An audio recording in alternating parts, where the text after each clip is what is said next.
Esa casa de estudiantes ya no existe. La derribaron el 28 de diciembre de 2023, como si la ciudad quisiera arrancar de raíz un recuerdo imposible. Pero antes de las excavadoras, en esa dirección de King Road, en Moscow, Idaho, ocurrió algo que heló a todo un campus. La madrugada del 13 de noviembre de 2022, 4 universitarios fueron apuñalados dentro de su propio hogar. Cuando la policía entró, además de los cuerpos, encontró un detalle que lo cambiaría todo. Ese rastro, sumado a las cámaras que captaron a un Hyundai Elantra blanco cerca de la casa y a un teléfono, llevó a los investigadores a un sospechoso inesperado, un doctorado en criminología, detenido semanas después a cientos de kilómetros en Pensilvania. Hoy, condenado, pero el caso sigue dejando muchas preguntas sin respuesta. ¿Por qué ellos? ¿Por qué así? ¿Qué ocurrió exactamente en esos minutos de horror? Yo te lo cuento todo. Antes de hablar de pruebas forenses, sospechosos o juicios, quiero detenerme en lo más importante. Las personas que vivían en esa casa, las víctimas y las sobrevivientes, porque entender quiénes eran y dónde estaban nos ayuda a visualizar la tragedia que ocurrió esa madrugada. Kelly González, de 21 años, estudiante de marketing a punto de graduarse, con un futuro prometedor en Texas en el sector tecnológico. Había vivido en la casa de King Road, pero ya se había mudado. Esa noche volvió a visitar a sus amigas y a enseñarles su nuevo coche, un Range Rover. Kaylee pertenecía a la hermandad Alpha Phi, muy activa en eventos sociales y solidarios del campus. Maddie Mogen, tenía 21 años, mejor amiga inseparable de Kaylee desde la infancia. Compartían prácticamente todo desde que eran niñas, y sus familias las describían como hermanas. Estudiaba marketing y formaba parte de la hermandad Pi Beta Phi, donde era muy querida. Shanna Kernodle, 20 años, estudiante de marketing con una personalidad alegre y extrovertida. Esa noche hizo un pedido de comida por DoorDash, una aplicación parecida a Globo, poco después de las 4 de la mañana, lo que demuestra que estaba despierta antes del ataque. Shanna tenía vínculos estrechos con varias celebridades y pasaba mucho tiempo en el entorno de Greek Life.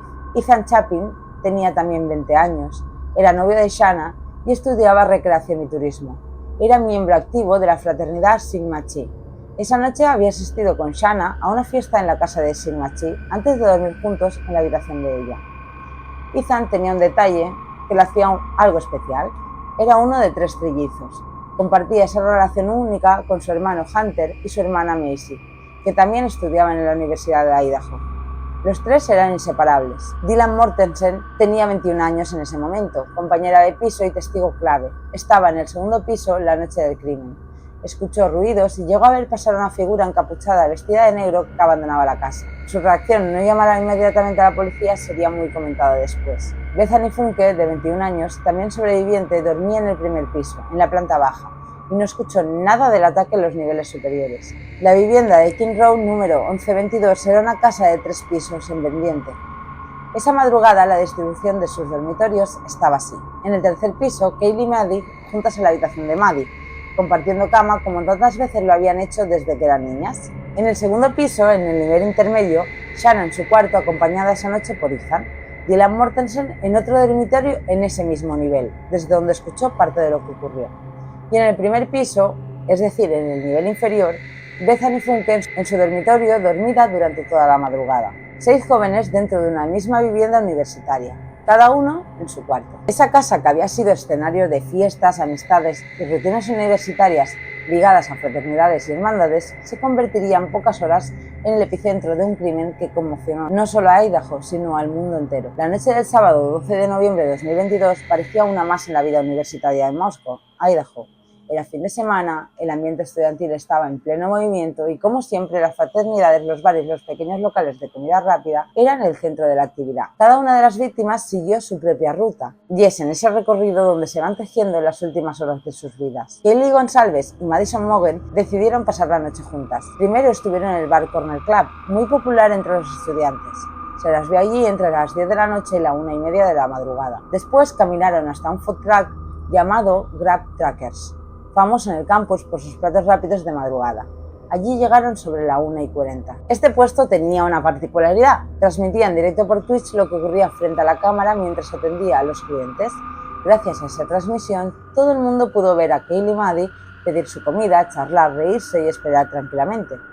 En ese mismo vídeo aparece también un joven con sudadera clara, al que las 2 chicas conocían. Al principio Internet se llenó de especulaciones y muchos apuntaron a él como posible sospechoso. Sin embargo, la policía lo investigó y lo descartó rápidamente. No tenía nada que ver con los asesinatos. Tras recoger su comida, las chicas subieron a un coche conducido por un conocido y regresaron a la casa de King Road, llegando alrededor de la 1:56. Shanna y Ethan, por su parte, tenían otro plan esa noche. Ambos asistieron a una fiesta en la fraternidad Sigma Chi, situada a pocos metros de la casa de King Road. Ethan era miembro de Sigma Chi. Como era habitual, esa noche compartió risas y bebidas con sus hermanos de fraternidad. Shanna lo acompañaba con naturalidad, integrándose en ese ambiente social. Estuvieron en Sigma Chi hasta cerca de la 1:45, 1:50 y luego caminaron de vuelta a la residencia de Shanna. Entraron a la casa alrededor de esa hora y más tarde Shanna pidió comida por DoorDash, que fue entregada cerca de las 4. Dylan y Bethany, las dos compañeras de piso que sobrevivieron, pasaron la madrugada en la casa. Bethany en el primer piso ya descansaba en su habitación desde temprano. Dylan en el segundo piso también estaba en su dormitorio a esa hora. Más tarde escucharía ruidos que le harían abrir su puerta en varias ocasiones, hasta presenciar una escena fugaz que la marcaría para siempre. Así fue como cada uno de ellos volvió a la casa de King Road en aquella madrugada fría de noviembre. Dos amigas que habían pasado la noche entre bares y comida rápida, una pareja que venía de una fiesta de fraternidad y dos compañeras que ya descansaban en sus cuartos. Todo parecía normal hasta rutinario en una noche universitaria cualquiera, pero mientras las luces se apagaban en la casa, alguien más ya estaba observando, esperando el momento de entrar. Un repartidor de DoorDash llega a la casa de King Road y tiene un pedido para Shanna Kernodle. Lo registra como entregado en la aplicación a las 4 exactas. Aquí aparece una de las grandes dudas del caso. ¿Shanna llegó a abrir la puerta y recoger en mano? ¿O fue un pedido sin contacto en el que el repartidor deja la bolsa en la entrada y se marcha? Los documentos oficiales no lo especifican. Solo sabemos dos cosas. El pedido se entregó a las 4 y Shanna seguía despierta al menos hasta las 4:12 porque usó TikTok desde su teléfono por última vez. Esto hace pensar que probablemente recogió la comida y pudo estar cenando en su habitación cuando comenzó la tragedia. Sobre esa misma hora, el asesino entra. Mientras el repartidor deja el pedido en la puerta, el asesino ya está dentro de la casa. Ha entrado por la corredera de la cocina en el segundo piso. La comida del DoorDash, por si tienes alguna duda, seguramente la habrá dejado por la planta baja, ya que esta casa tenía dos accesos. Como te digo, entró por la puerta corredera de la cocina, que había quedado sin seguro. No se detiene allí, sube directamente al tercer nivel. En la cama de Madison dormían juntas Kaylee González y Maddie Morgan. El agresor sorprende primero a Maddie. Tenía heridas defensivas en los antebrazos y las manos, prueba de que intentó detener el cuchillo. Un tajo profundo bajo el ojo derecho indica que intentó girar la cara para esquivarlo. Las heridas mortales perforan hígado y pulmón. Kaylee a su lado sufre la mayor brutalidad. Más de 20 puñaladas, 2 hemorragias cerebrales, traumatismos contundentes y signos de asfixia. Su rostro queda irreconocible. El ensañamiento es tal que incluso entre investigadores se cree que Kaylee fue el objetivo principal. En la cama, junto al cuerpo de Maddie, el asesino deja olvidada una funda de cuchillo militar Ka-Bar, con ADN suyo en el broche. A las 4:10 aproximadamente, Dylan abre la puerta por primera vez, ya que escucha un ruido extraño desde su habitación. Abre la puerta ligeramente, no ve nada, piensa que sus compañeras acababan de volver de la fiesta y vuelve a encerrarse. A las 4:12, Shanna está despierta. El teléfono de Shanna registra actividad en TikTok a las 4:12 de la mañana. Esto confirma que seguía despierta, quizá comiendo o revisando su móvil después de recibir la comida. Dylan abre la puerta por segunda vez. Dylan escucha una voz femenina que dice: «Hay alguien aquí». No sabe si viene del tercer piso o del cuarto de Shanna. Después oye el llanto de una mujer. Esta vez claramente venía desde la habitación de Shanna. Asustada, abre la puerta una segunda vez, mira el pasillo, pero vuelve a encerrarse sin ver nada. A las 4:17, una cámara de una casa vecina capta un quejido. Dentro de la habitación de Shanna ocurre lo siguiente. El asesino ataca primero a Shanna. Ella lucha con desesperación. Tenía más de 50 puñaladas, muchas de ellas defensivas en las manos. Una herida profunda en la palma, entre el índice y el pulgar, demuestra que intentó agarrar el cuchillo. Finalmente, heridas en pulmón y corazón terminan con su vida. Ethan, que dormía en la cama, se levanta sobresaltado, pero no tiene tiempo de reaccionar. El agresor lo apuñala bajo la clavícula izquierda. El corte secciona la arteria y la vena subclavias y la yugular. La muerte es instantánea. El dormitorio queda desordenado, con claros signos de lucha. A las 4:18, Dylan abre la puerta por tercera vez. Lo que ve la paraliza. Un hombre alto y delgado, con cejas pobladas, vestido de negro y con una máscara que le cubre boca y nariz. Pasa caminando frente a ella por el pasillo rumbo a la salida. No corre ni se esconde. Dylan se queda inmóvil, incapaz de reaccionar. Después se encierra en su habitación. Sora abandona la casa por la misma puerta corrediza por la que entró. Poco después, una cámara de seguridad capta un Hyundai Elantra alejándose a gran velocidad de la zona. En la casa, el silencio es absoluto. Kaylee y Madison yacen en el tercer piso, Shanna y Ethan en el segundo. Dylan, encerrada en shock en su cuarto, es la única que ha visto al asesino y sobrevivirá para contarlo. Durante varios minutos permaneció paralizada con el corazón desbocado, hasta que decidió coger su teléfono, pero no llamó al 911. No sabía si sus amigas seguían vivas, si aquel hombre volvería o si todo era una pesadilla. Lo único que pudo hacer fue enviar mensajes. Dylan escribió primero a Kaylee, a Maddie, a Shanna, ninguna respondía. Entonces decidió escribir a Bethany, la compañera que vivía en la planta de abajo. Dylan le dice: nadie contesta, estoy muy confundida ahora mismo. Acabo de ver a alguien dentro de la casa, no sé qué hacer. Bethany le dice que baje a su cuarto. Bethany realmente no sabía lo que había pasado. Despertaba en medio de la confusión creyendo que quizá Dylan exageraba. Dylan, temblando, obedeció y bajó al sótano. Al bajar las escaleras, Dylan pasó por el pasillo donde estaba el cuarto de Shanna. Allí en el suelo vio un cuerpo inmóvil. En shock, su mente buscó una explicación lógica. Pensó que Shanna estaba borracha, que se había desplomado tras la noche de fiesta o algo así. Esa idea, que simplemente estaba inconsciente, fue lo que evitó que ambas chicas reaccionaran de inmediato. Se encerraron juntas en el cuarto de Bethany, incapaces de subir a comprobar qué ocurría en el resto de la casa. Durante esas horas, Dylan y Bethany permanecieron en el sótano intercambiando mensajes con sus compañeras. ¿Estás despierta? Respóndeme, por favor. Nunca obtuvieron respuesta. El miedo, la confusión y el autoengaño hicieron el resto. Las chicas no llamaron a emergencias, no subieron a los dormitorios superiores y el silencio se alargó hasta el amanecer. Con el paso de las horas comenzaron a buscar ayuda externa. Algunos rumores apuntan a que llamaron a dos amigas que, sin entender la gravedad, pensaron que todo era una broma. Esta versión circula en medios y foros, pero nunca fue confirmada en el atestado policial. Lo que sí está confirmado es que hacia las 11 de la mañana contactan a varios amigos cercanos para que fueran a casa y van. Se presentan Hunter Johnson, Emily Allen, Josie Laurenten y Ava Good. Los amigos entran a la casa y suben al segundo piso. Hunter ve la escena en la habitación de Shanna y Ethan.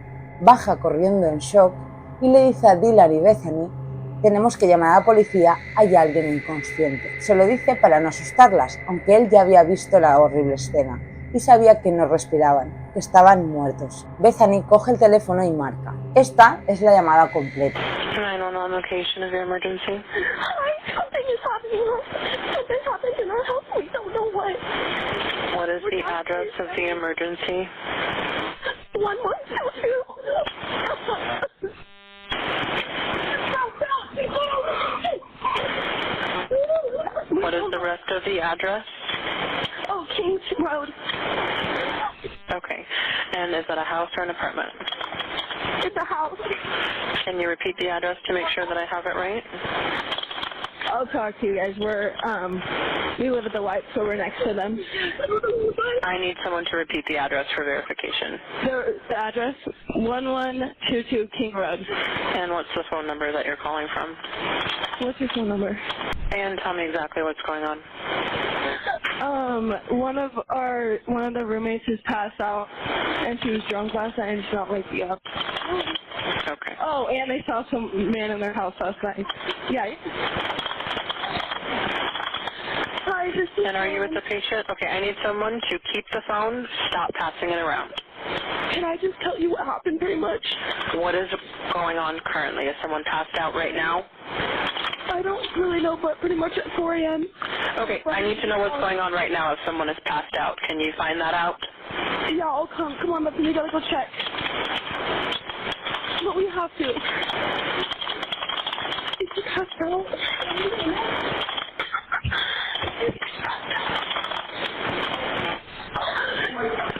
She's passed out. What's wrong? She's not waking up. Okay, one moment. I'm getting help started that way. Okay, thank you. What's wrong?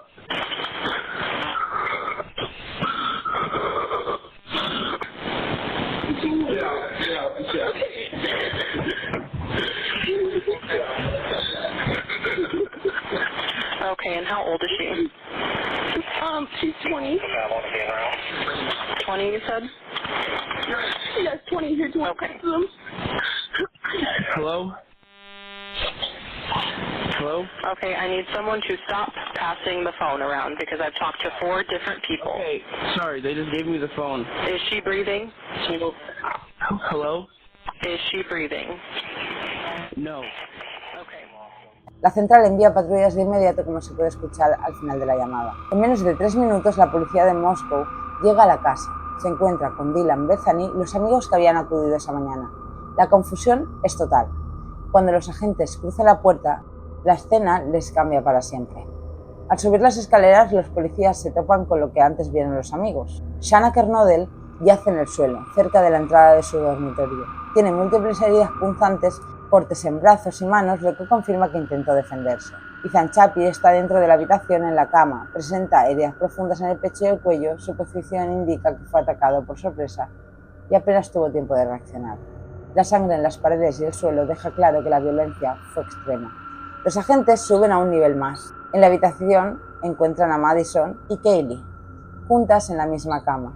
Sus cuerpos yacen uno al lado del otro. La escena refleja un ataque brutal y sostenido. Ambas tienen numerosas puñaladas en el torso y en la parte superior del cuerpo. En el suelo junto a ellas, los agentes encuentran un detalle clave: la funda del cuchillo Ka-Bar con el que fueron asesinadas. Este error del asesino sería meses después la pieza de evidencia que lo conectó con el crimen gracias al ADN. La imagen es devastadora. Las 2 jóvenes, mejores amigas desde la infancia, habían muerto juntas. En el nivel inferior, donde dormían Dylan y Bethany, la policía confirma que no hay señales de violencia. Sus habitaciones permanecen intactas.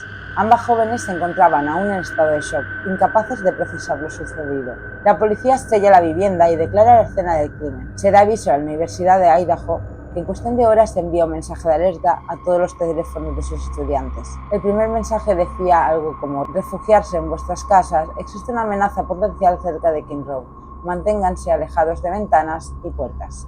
El segundo mensaje, más tarde, es más tranquilizante.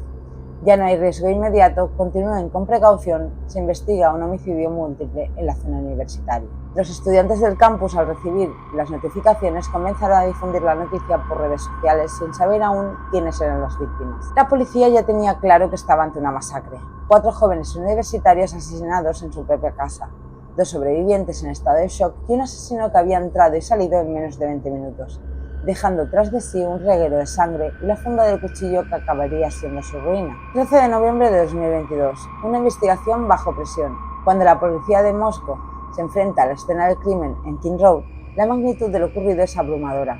4 estudiantes muertos, sin señales de entrada forzadas, sin robos, sin armas encontradas. De inmediato la noticia corre por todo Idaho.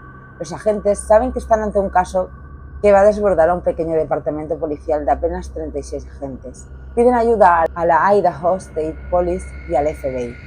El campus de la Universidad de Idaho, normalmente bullicioso, se convierte en un espacio de miedo. Decenas de padres viajan de urgencia a recoger a sus hijos. Los primeros días la policía lanza mensajes confusos. Primero aseguran que no hay amenaza para la comunidad. Luego rectifican y piden a los estudiantes que extremen precauciones. La contradicción genera un clima de desconfianza y furia en Moscú. Los familiares de las víctimas reclaman explicaciones. La comunidad empieza a llenar redes sociales de teorías. Uno de los vídeos más virales es el del Food Truck Grab Trackers, transmitido en vivo por Twitch. Allí aparecen Kaylee y Maddie pidiendo comida a la 1:41, poco antes de volver a casa. En el vídeo también aparece un joven, como ya os he dicho antes, con sudadera y gorro, siguiendo de cerca a las chicas. Su comportamiento genera especulaciones. Se le ve observándolas mientras esperan, camina detrás de ellas cuando se alejan.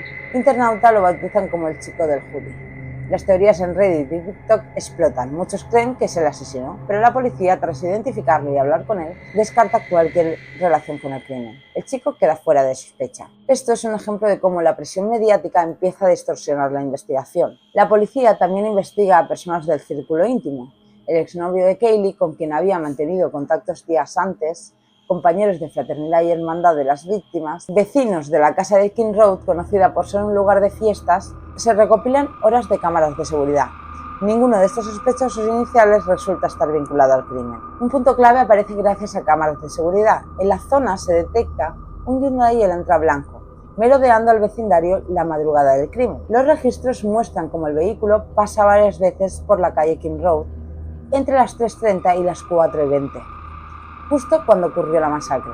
La policía lanza un comunicado público pidiendo ayuda para localizar a cualquier propietario de un Elantra blanco fabricado entre 2011 y 2017. Ese coche se convertiría en la pieza central del rompecabezas. Días después, los resultados preliminares de las autopsias confirman lo que ya se intuía en la escena. Todas las víctimas murieron por múltiples puñaladas. Algunas tenían heridas defensivas, en especial Shanna, lo que indica que luchó contra el atacante. La violencia fue tal que los médicos forenses describen heridas profundas y repetidas. El detalle refuerza la teoría de que el asesino actuó con odio y ensañamiento. Mientras tanto, la comunidad online explota con especulaciones, que el asesino era un compañero de universidad celoso, que se trataba de un crimen relacionado con drogas, incluso que era un asesino en serie que se movía por campus universitario. Ninguna de estas teorías tenía respaldo oficial, pero la falta de información de la policía alimentaba la histeria colectiva. La verdadera pista llega de forma silenciosa. En la funda del cuchillo encontrado junto a Madison y Caylee se localiza una huella genética parcial.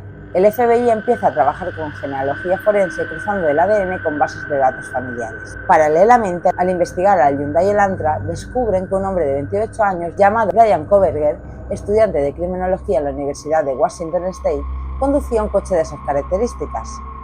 Kohberger no era un desconocido. Estaba haciendo un doctorado en criminología. Había estudiado técnicas de perfil criminal. Incluso había participado en proyectos de investigación sobre cómo piensa un asesino. La atención se centra en Bryan Kohberger. Con el ADN y el coche como ejes, la policía y el FBI empiezan a seguirlo de cerca.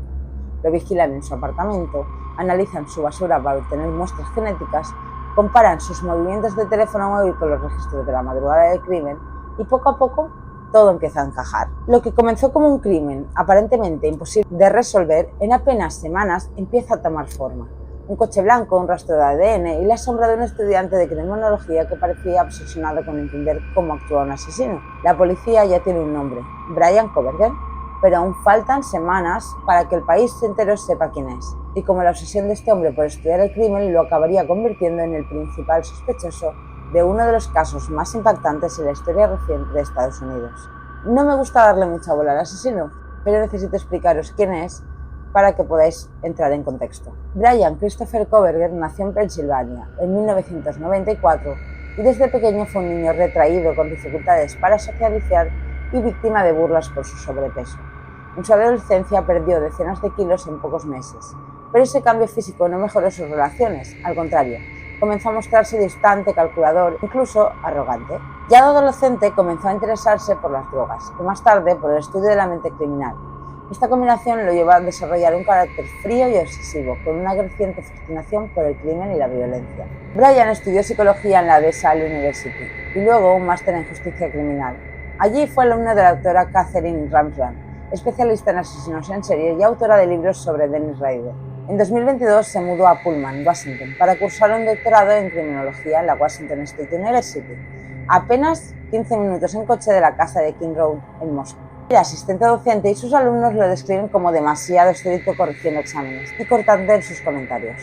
Llamó la atención que tras la fecha de los asesinatos se mostrara repentinamente más flexible, como si algo en él hubiera cambiado.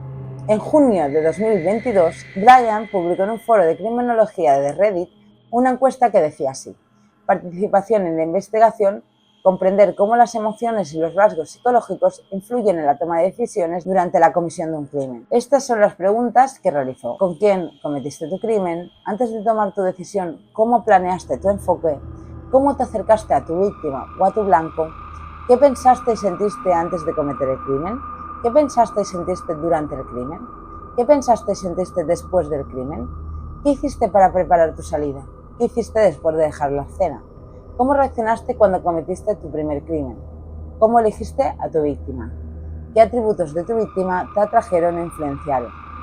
¿Qué medios utilizaste para cometer tu crimen? ¿Qué medidas tomaste para evitar ser detectado? ¿Cómo aseguraste que tu crimen quedara oculto? Lo presentaba como parte de un trabajo académico, pero hoy, leído tras lo ocurrido, parece más un autorretrato. Bryan estaba aprendiendo de criminales cómo cometer su propio crimen perfecto. El Affidavit reveló que su móvil se contactó a las torres cercanas a la casa al menos 12 veces entre junio y noviembre de 2022. La mayoría de esas visitas eran de madrugada. El Hyundai Elantra blanco, su coche, también fue detectado por cámaras de tráfico y de seguridad varias veces merodeando por el vecindario antes del crimen. Esto demuestra que Bryan estudió la casa durante meses. Horarios, luces, rutinas de los residentes. No fue un ataque impulsivo, fue planeado. A las 2:42, el móvil de Brian deja de emitir señal cerca de Pullman. El dispositivo se apaga o entra en modo avión. Entre las 3:29 y las 4:20, las cámaras registran su Hyundai Elantra blanco pasando repetidas veces frente a King Road, hasta desaparecer a gran velocidad. Entre las 4 y las 4:20 se cometen los asesinatos. A las 4:48 el móvil vuelve a encenderse y se conecta a la red ya fuera de Moscú. A las 9 el teléfono reaparece de nuevo cerca de King Road. Esto significa que Brian regresó a la escena del crimen cuando los cuerpos aún no habían sido descubiertos. Ese regreso es uno de los puntos más escalofriantes. No sabemos si lo hizo para comprobar si había dejado rastros, para recrearse en lo que había hecho o incluso para asegurarse de que las víctimas estaban muertas. En la funda del cuchillo militar Ka-Bar, hallada junto a los cuerpos de Kaylee Maddie, se encontró un rastro de ADN masculino. Los investigadores intentaron comparar con restos de basura de Brian en Pullman, pero no había. Todo indica que eliminaba con cuidado sus desechos, usando guantes y llevándolos a contenedores ajenos. La solución fue seguir a su familia en Pensilvania. En diciembre de 2022, los agentes recogen basura de la casa de sus padres. El ADN coincidió con el del padre de Brian. Ese vínculo familiar fue suficiente para obtener la orden de arresto. Cuando lo detuvieron el 30 de diciembre, el ADN de Brian coincidió plenamente con la muestra hallada en la funda. El Hyundai Elantra blanco fue la pista clave que encajó con el apagón del móvil. Los vídeos lo muestran circulando varias veces frente a la casa, antes de detenerse en la zona y poco después alejándose a gran velocidad. El mismo coche había sido registrado en Pullman, Washington, en su campus universitario. Este cruce de datos permitió a la policía reducir la lista de sospechosos hasta llegar a Bryan Kohberger. La mañana del crimen, después de encender el teléfono, Brian realizó 3 llamadas largas a su madre. Una a las 6:17, 36 minutos, otra más tarde de 54 minutos y una tercera poco después de las 9. Los investigadores creen que era su manera de crear normalidad, como si nada hubiera ocurrido. Entre las especulaciones más comentadas está la conexión con la hermandad Alpha Phi. Kaylee, una de las víctimas, pertenecía a esta fraternidad. Fue la más brutalmente atacada, con signos claros de ensañamiento. Además, Brian la seguía en Instagram desde antes de los asesinatos. Esto generó paralelismos con Elliot Roger, el asesino infiel de Isla Vista en 2014, quien atacó a miembros de Alpha Phi y dejó un manifiesto misógino. En foros y redes se especula que Brian compartía esa fijación, que veía en Alpha Phi un símbolo de rechazo. Sin embargo, estos vínculos son rumores, no están confirmados en documentos judiciales. Semanas después del crimen, Brian y su padre condujeron desde Washington hasta Pensilvania. En el camino fueron detenidos 2 veces en Indiana por conducir demasiado cerca de otros vehículos. Las cámaras corporales muestran a Brian tranquilo como si nada hubiera pasado, aunque con ganas de irse, incómodo. No como su padre, que parecía dar conversación a la policía. Hey there. I stopped you going a little fast. You didn't realize this is 35? Oh, it's 35? It is, yeah. So you're going. 41? Yeah, 43. He was with. El 30 de diciembre, un equipo de SWAT interrumpió la casa de sus padres y lo arrestó. El ADN, el coche, el teléfono y su propia obsesión criminológica lo habían delatado. Brian dedicó años a estudiar a criminales, preguntó en foros cómo planificaban sus crímenes, cómo controlaban sus emociones, cómo evitaban ser descubiertos y creyó que podía hacerlo mejor que ellos. En todo juicio hay pruebas que hablan y silencios que pesan. El caso de Bryan Kohberger no fue la excepción. Durante el minucioso análisis forense de la casa de King Road, los investigadores descubrieron un rastro que al principio pasó desapercibido. Una huella de zapato en sangre, revelada con reactivos químicos. Quedó marcada en el pasillo, justo frente a la habitación de Dylan, la joven que sobrevivió aquella noche. El dibujo era claro, un patrón de rombos típico de suelas como las Vans. Esta huella no identificó a Brian por sí sola, pero corroboró lo que Dylan había descrito. Alguien caminó junto a su puerta, cruzó el pasillo y se dirigió hacia la salida de la casa. La huella reforzaba la narrativa del escape y encajaba con las demás piezas. No fue la prueba que dio su nombre, pero sí un detalle poderoso que confirmaba la ruta del asesino y sellaba con sangre la veracidad del testimonio. Cuando Brian fue formalmente acusado en enero de 2023, se declaró no culpable de los 4 asesinatos y del cargo de allanamiento de morada con intención de homicidio. Con esa declaración se preparaba para ir al juicio con jurado y enfrentarse incluso a la pena de muerte. Pero con el paso de los meses la situación cambió. La evidencia era contundente. El cerco se cerraba, así que en julio de 2025, en una audiencia inesperada, Brian cambió su declaración. Se declaró culpable de todos los cargos. La razón, evitar la pena capital. El acuerdo fue simple y brutal. A cambio de admitir los asesinatos, el fiscal retiraba la pena de muerte. El juez dictó sentencia: 4 cadenas perpetuas consecutivas sin posibilidad de libertad condicional, más sanciones económicas que superaban los $270.000. La audiencia de la sentencia fue intensa. Las familias de las víctimas hablaron una a una con lágrimas y con rabia, describiendo el dolor irreparable que les habían dejado aquella madrugada. El juez Steven Hitler le ofreció la palabra. Podía dar una explicación, podía pedir perdón, podía al menos decir por qué. La sala contuvo la respiración, el silencio era absoluto. Todos esperaban. Brian levantó apenas la mirada y con voz baja dijo, con todo respeto, decline. Nada más. No explicó nada, no pidió perdón, aunque de nada hubiera servido, y tampoco dio un motivo. Ese silencio dejó un vacío. Los familiares querían respuestas. El juez lo resumió con dureza. El motivo probablemente nunca se sabrá, y centrar la atención en eso solo le daría más poder. Hoy lo único que sabemos con certeza es que Kohberger pasará el resto de su vida en una celda de máxima seguridad, aislado, marcado como el asesino de los estudiantes de Idaho. El caso se cerró en los tribunales, pero no en la mente de quienes lo siguen. Un joven que estudió criminología para entender cómo pensaban los asesinos terminó convertido en uno de ellos. Dejó pruebas físicas, digitales y forenses suficientes para encarcelarlo de por vida. Pero nunca dejó lo que más se buscaba, una explicación. Al final la justicia se ha aplicado, el asesino ha sido condenado, pero el por qué sigue siendo un eco sin respuesta. Ahora, después de escuchar todo el caso, me gustaría saber tu opinión. ¿Crees que Brian Kohberger eligió a sus víctimas al azar o estaba obsesionado con alguna de ellas? ¿Piensas que algún día hablará y explicará lo que lo llevó a asesinar? ¿O tal vez ese silencio fue su forma de tener la última palabra? Déjamelo en los comentarios porque quiero leerte. Si te gustan estos casos reales de misterio y crimen, suscríbete al canal y activa la campanita para no perderte los próximos vídeos. Y dime qué caso te gustaría que investigara a fondo y lo trajera aquí al canal.